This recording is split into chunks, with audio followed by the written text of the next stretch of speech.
I walk into a donut shop to get my mom some breakfast, and to the counter I step to. A Hispanic lady speaks to me in Spanish. And even though I have no clue what she's saying, I assume she's saying, "Good morning, what can I get you?" Can I get 2 glazed donuts, a medium coffee, pretending to stare at the menu on the wall? And she speaks to me in Spanish again. Still, not understanding what she's saying, I answer awkwardly like, no thank you, that'll be all. I don't even know if I answered her correctly. But this has been a reoccurring theme in my life. It's not one that really makes me go manic. But growing up as the one that didn't look Samoan, I've often been mistaken for Hispanic. That's good, sir. I got nothing against Hispanics. This is not me trying to stir up a pot, but I'll never feel comfortable being mistaken for something that I'm not. I used to have this conversation growing up all the time when I meet people. They'd start off like, "Yo, you're Samoan? You don't even look Samoan." Thank you. I get that a lot. And then they go a step further and say, "Well, Samoans aren't usually like big and tall, right?" A good amount of SAR, but clearly I'm not. See, growing up as the skinny Samoan at the time, there was something I had to adhere to. A lot of us are known for being athletically gifted, vocal and music talent, and or doing security at the closest nightclub near you. And I hated that wasn't me. And some days it used to aggravate me. Even if there were some pants to hand me down, my parents probably still wouldn't have passed me them jeans, because as far as physical giftedness, all I got is an old soul in my body. You can do an x-ray and find not one athletic bone in my body. And as far as vocal talent, okay, I'm gonna humble brag a little bit to make sure this doesn't go past you, but I have been known for doing concerts all the time in my shower inside of my bathroom. And clearly I'm not physically intimidating to do security, but then again, I never really had that mentality. Plus, carrying that tough guy exterior never really fit my personality. A person once told me, "You can't be Samoan, you must be something else." As I'm yelling in my head, I'm pretty sure I know what the heaven I am, as I hide behind the laughter to myself. But if insecure me knew then what I know now, I probably would have said something like,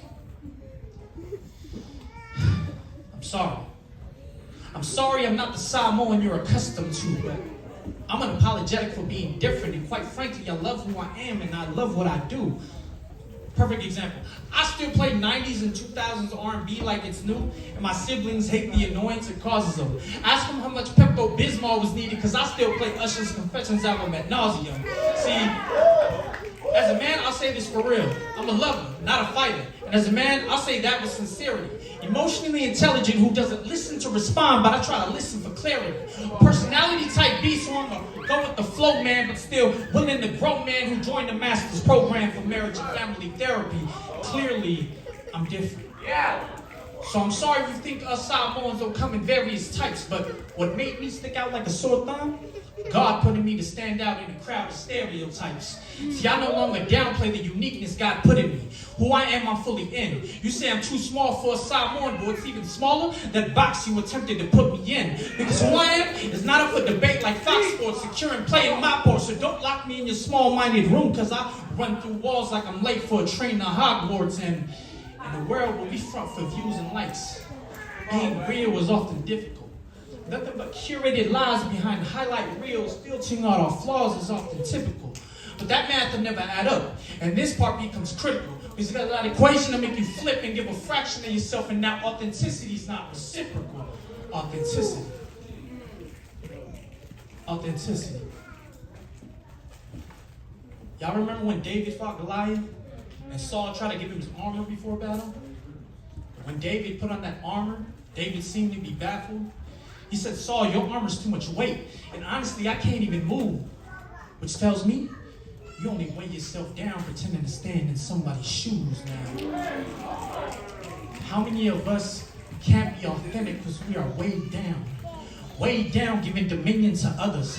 How many of us can't be authentic because we are weighed down to the opinions of others? How many of us are weighed down by family expectations, afraid of standing up as yourself to a point where you found great value in being a knockoff version of somebody else? See, what I've learned is we found our identity in pleasing other people, and for some reason we found comfort in that. But faking for other people, to me, just seems like an insufferable act, because who I am does not compare that front. We gotta stop it there. Your identity becomes like hospice care, because it'll end up dying where it's comfortable at. See, He's uniquely made me this way. This is authentically me. Empowered me to step in my own lane as the person I'm intended to be. Continuing to tell me to be just who you are as it continues to get me this far, because the reality is God would rather use who you are and not the person you're pretending to be. So go ahead. Tell me how to look or act Samoan. It wouldn't be the first time, and I'm sure it won't be the last.